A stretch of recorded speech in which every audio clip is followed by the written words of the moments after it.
There is a plant that contains more omega-3 fatty acids than salmon. It thrives in deserts, survives Arctic winters, and grows in toxic soil where vegetables fail. A single harvest feeds a family for months. It requires no fertilizer, no pesticides, no irrigation.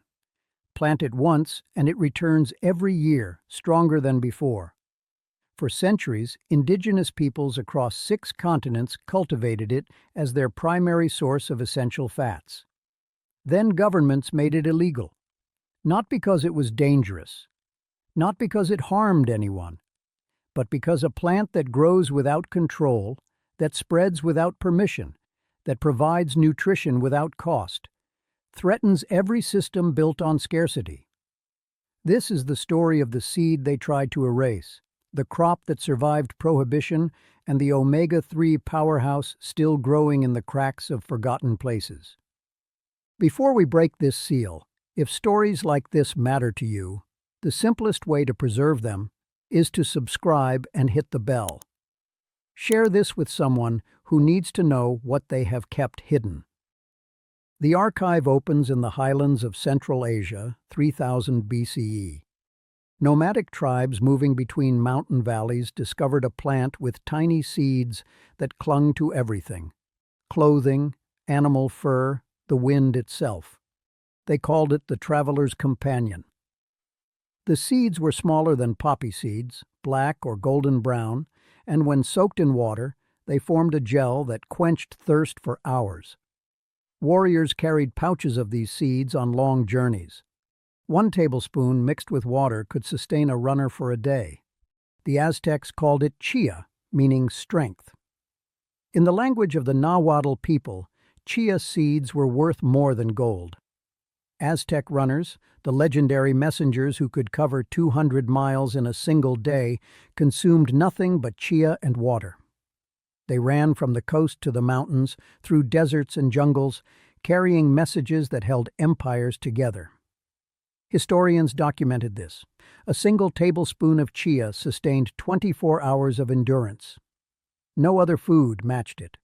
The plant itself, Salvia hispanica, grows waist-high with purple and white flowers. It thrives in poor soil, needs little water, and produces seed heads packed with hundreds of tiny capsules. 1 plant yields thousands of seeds. An acre produces up to 2,500 pounds.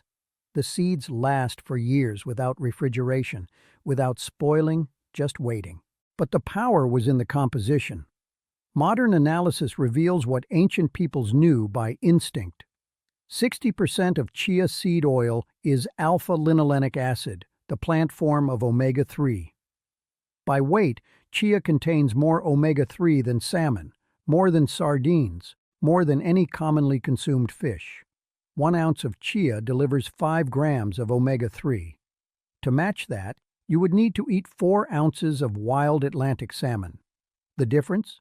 Salmon costs $30 per pound, requires refrigeration, and spoils in days.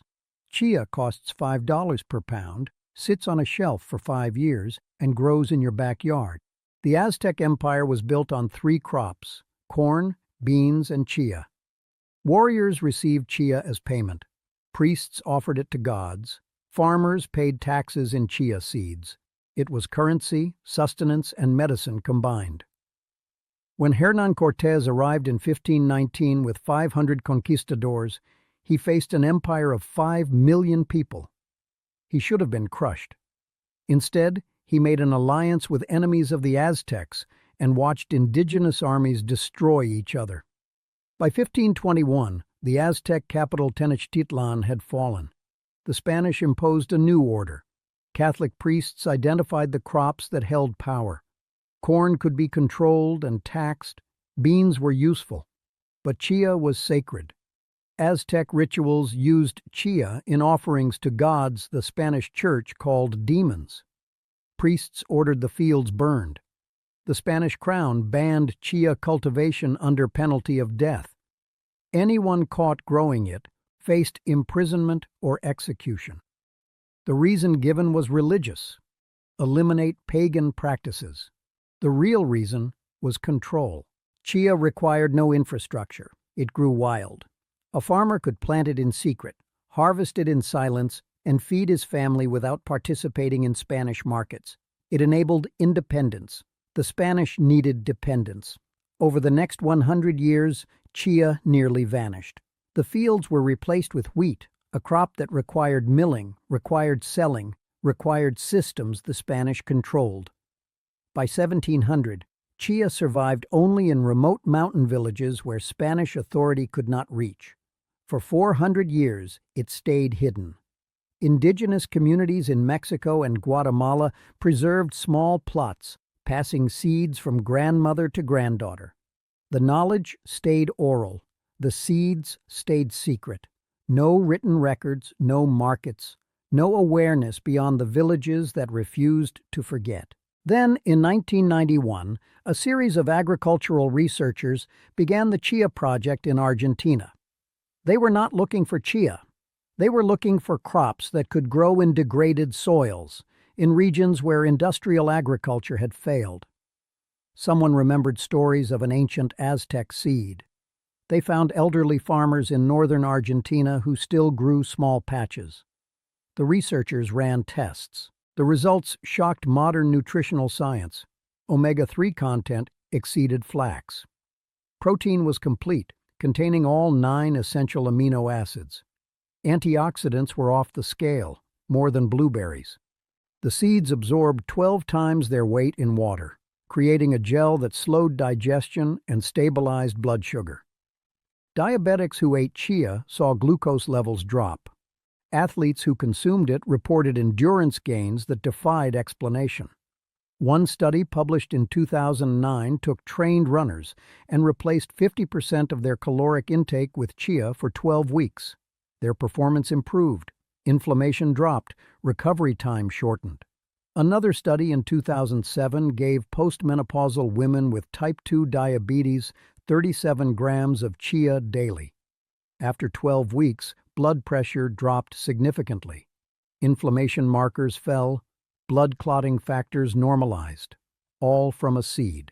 But here is what made researchers pause. Chia did not just provide omega-3, it protected it. Most omega-3 sources oxidize quickly. Fish oil goes rancid. Flax spoils within weeks of grinding. Chia remains stable for years because of its antioxidant load. Chlorogenic acid, caffeic acid, quercetin, and camphorol. These compounds guard the fats from breaking down. You could store chia in a jar on a shelf for a decade, plant it, and it would still sprout. This was the crop empires tried to erase.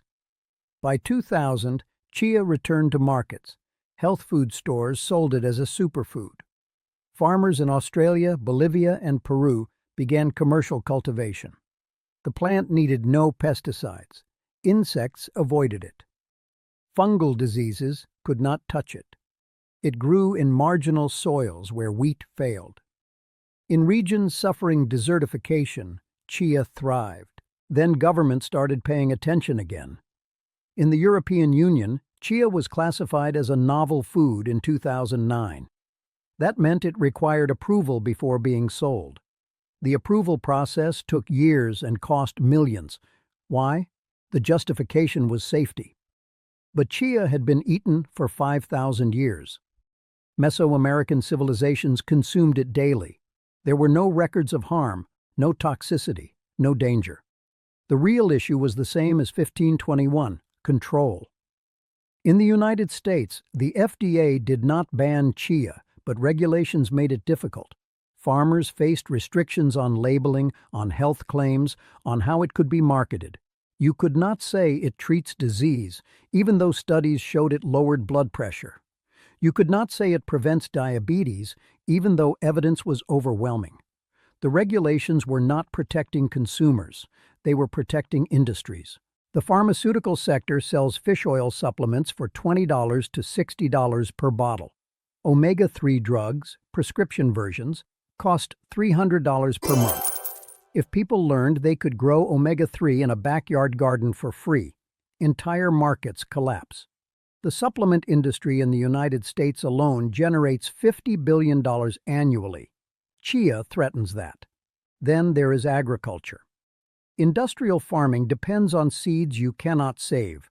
Companies like Monsanto and Bayer engineered crops that are sterile or patented. Farmers must buy new seeds every year. It is a system of perpetual dependence. Chia is open-pollinated. You can save seeds forever. One purchase, infinite harvests. That is unacceptable to an economy built on repetition. By 2015, some U.S. states began implementing quiet restrictions. It was not outright illegal to grow chia, but zoning laws, agricultural codes, and homeowner association rules created barriers. In suburban neighborhoods, residents faced fines for growing non-ornamental plants in front yards. Chia, being functional rather than decorative, fell into this category. People were fined $200, $500, even $1,000 for growing food. The justification was aesthetics. The effect was control. You could grow roses, which provide nothing. You could not grow chia, which provides complete nutrition. In Australia, chia farming exploded in the 2010s. The climate was ideal. By 2020, Australia produced more chia than any country on Earth. But even there, regulations appeared. Farmers needed licenses. Exports required certifications. The barriers were not insurmountable, but they were deliberate. Every regulation added cost. Every certification reduced accessibility. The goal was not to ban chia. The goal was to ensure it stayed corporate, commodified, and controlled. But chia resists control. The plant grows wild across South America. In the mountains of Guatemala, it appears along roadsides. In Argentina, it spreads through abandoned fields. You cannot eradicate a plant that survives on neglect, and the seeds remain viable in soil for years. Even if you burn the field, the next rain brings them back. So let us talk about what chia actually does inside your body. You swallow a tablespoon of seeds. They are dry, crunchy, tasteless. Within seconds, saliva begins hydration.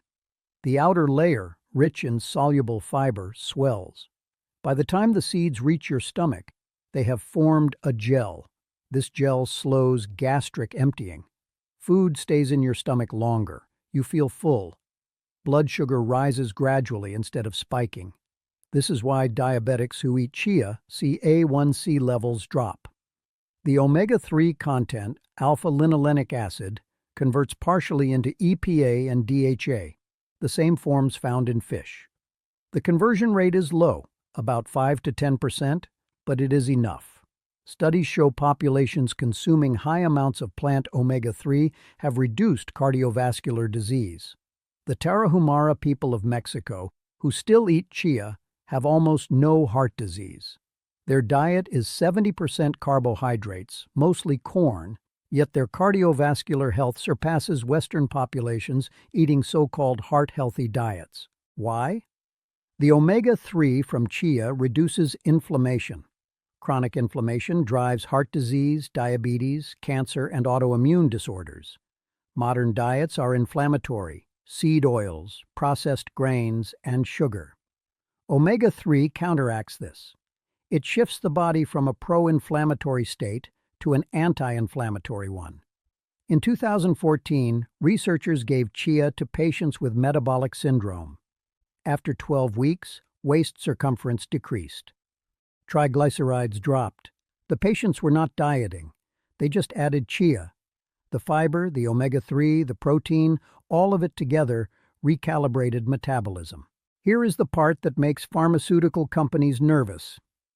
Chia is not a drug. It cannot be patented. Anyone can grow it. If millions of people started eating chia daily, rates of heart disease, diabetes, and obesity would fall. That sounds good until you realize those three conditions generate $600 billion in annual healthcare spending in the U.S. alone.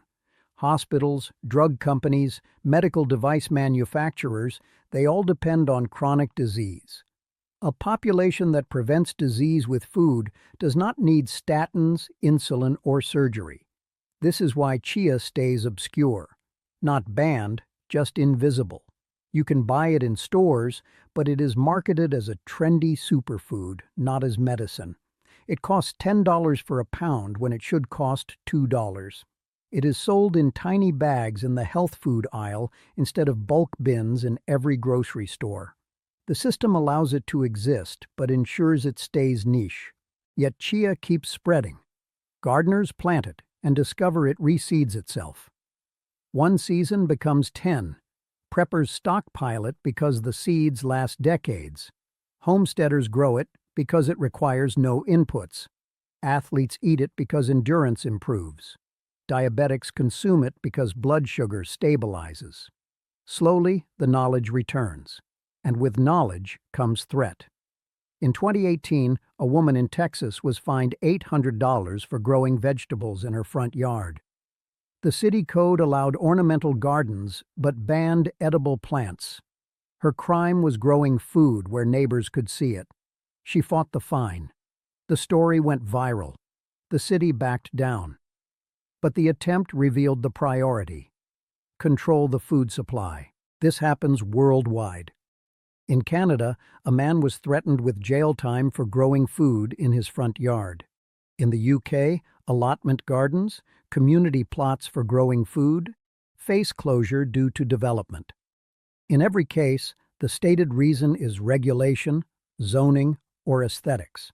The actual reason is the same. Populations that grow their own food are harder to control. Chia is part of this pattern. It is too easy, too nutritious, too independent. So it stays regulated, marginalized, and fined when it appears where it should not. But here is what they cannot regulate: wild chia. In South America, it grows in places humans abandoned. In the mountains, along riverbanks, in fields left fallow. The plant does not care about permits. It does not ask permission. It just grows. And every year, indigenous communities harvest it the way their ancestors did: by hand, by knowledge, by connection. This is the model that survives. Not corporate chia, not supermarket chia, but wild chia, saved seeds, shared knowledge. The Zapatista communities in southern Mexico grow chia in collective gardens. They do not sell it. They eat it. They share it. They teach their children how to recognize the plant, how to harvest the seeds, how to store them. This is wealth that cannot be taxed. Now compare chia to the foods we are told to eat. The American Heart Association says eat fish twice a week for omega-3. But global fish stocks are collapsing. 90% of large fish are gone. The oceans are dying. And farmed fish, fed corn and soy, pumped with antibiotics, contaminated with PCBs. A serving of farmed salmon contains more toxins than benefits. Or consider flax, the other plant source of omega-3. Flax is fine, but it must be ground to be digestible. Once ground, it spoils within weeks. You cannot store it. You cannot travel with it. It is fragile. Chia is not. You can carry chia across a desert. You can bury it for a decade. It waits. This durability is why Aztec armies conquered thousands of miles. It is why the Tarahumara run 100 miles through canyons without stopping. It is why indigenous peoples survived colonization. The crops that sustained them were not the ones the Europeans stole. They were the ones that hid, that persisted, that refused to die. Chia teaches a principle. Resilience is not about strength. It is about patience. The plant does not fight. It waits. When conditions turn hostile, the seeds go dormant. When the rain comes, they sprout. This strategy outlasts empires. The Spanish burned the fields, but they could not burn the seeds scattered in the wind. Corporations try to patent genetics, but they cannot patent a plant grown for 5,000 years. Governments impose fines, but they cannot fine a weed growing in a crack in the sidewalk. Chia is everywhere and nowhere, regulated but wild, sold but free. This paradox is its survival. Let us go deeper into the omega-3 question. Your body cannot produce omega-3. You must eat it. Most people get none. The modern diet is flooded with omega-6 from soybean oil, corn oil, and canola oil. The ratio should be 1.1 omega-6 to omega-3.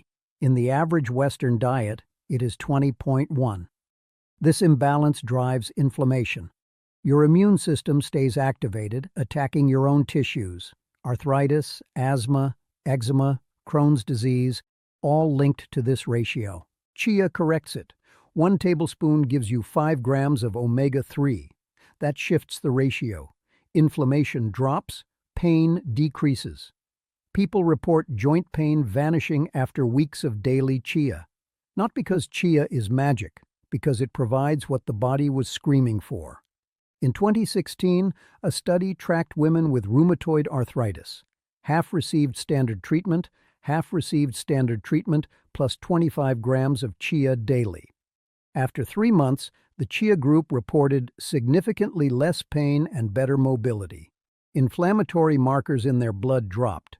This was published in a peer-reviewed journal. It was ignored by mainstream medicine. Why? Because the treatment was food. Doctors are not trained in nutrition. Medical schools offer an average of 20 hours of nutrition education over 4 years. Pharmaceutical reps, however, visit constantly. They offer free lunches, trips, and samples. The system is designed to prescribe pills, not plants. But the evidence keeps mounting. Chia reduces blood pressure as effectively as some medications. It lowers LDL cholesterol. It increases HDL cholesterol. It stabilizes blood sugar better than metformin in some studies. And it has no side effects. You cannot overdose on chia. The worst that happens is you feel full, yet it stays hidden. Walk into a doctor's office and say you want to lower cholesterol. They will prescribe a statin. Mention chia and they will smile politely and ignore you. Not because chia does not work, because it does not fit the model. A doctor cannot bill insurance for telling you to eat seeds. They can bill for prescribing Lipitor. This is the crime. Not that chia is illegal, that it is invisible. The system allows it to exist in the margins, expensive and obscure, while populations suffer from diseases that food could prevent. Now, the climate is shifting. Droughts are longer.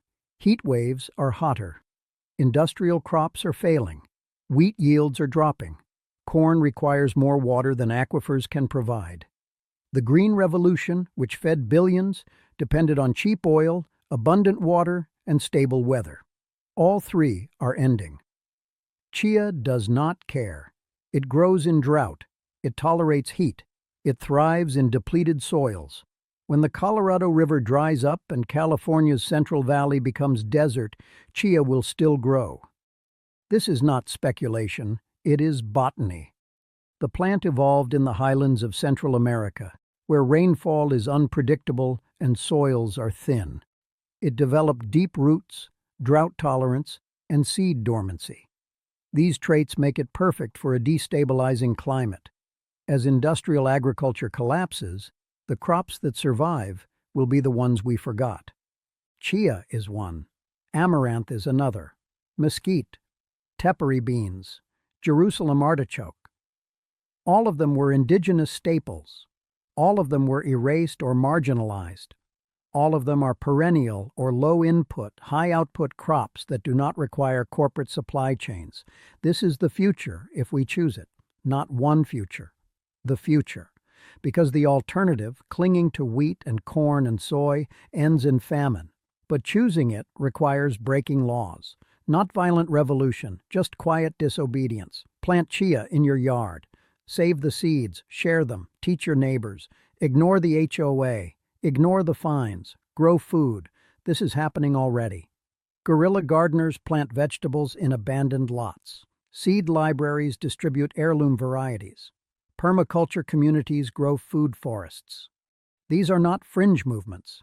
They are survival strategies. Chia fits perfectly. 1 packet of seeds costs $3. Plant them in spring. Water once. By fall, you have pounds of seeds. Next year, do nothing. The plants reseed themselves. Year 3, you have more chia than you can eat. You start giving it away. Your neighbors plant it. 5 years later, the neighborhood has shifted. Less dependence on grocery stores. More resilience. This is how systems change, one backyard at a time. but expect resistance. In 2020, a community garden in Los Angeles was bulldozed to build condos. The gardeners had grown food there for 14 years. Families depended on it. The city sold the land to a developer. Protesters chained themselves to trees. Police arrested them. The condos were built. The message was clear: land is for profit, not for food. Yet gardens keep appearing. Chia keeps spreading. Because hunger is a stronger motivator than law. So why do they fine you for planting it? Because a plant that provides omega-3, complete protein and fiber for free, that grows without input, that spreads without permission, threatens every structure built on scarcity. Chia is abundance, and abundance is dangerous to systems that profit from lack. The fines, the regulations, the quiet erasure, all of it serves one purpose: keep people dependent. Dependent on grocery stores, dependent on pharmaceutical companies, dependent on governments that control food supplies. But chia does not care about dependence. It grows, and every time someone plants it, saves the seeds, and shares them, the system cracks a little more. This is not about chia alone. It is about the pattern. Every indigenous crop that enabled autonomy was erased. Every plant that grew without corporate control was banned or forgotten. The story repeats across continents, across centuries. What we are told is primitive was actually sophisticated. What we are told is impossible is growing in the dirt right now. Chia survived because it hid, because indigenous peoples refused to forget, because seeds can wait centuries for the right hands. Now those hands are multiplying. Gardeners, homesteaders, preppers, anyone who sees the fragility of the systems we depend on. They are planting chia. They are planting amaranth. They are planting the future. If this opens something in you, subscribe and hit the bell. Every share keeps this knowledge alive. The next vault opens soon.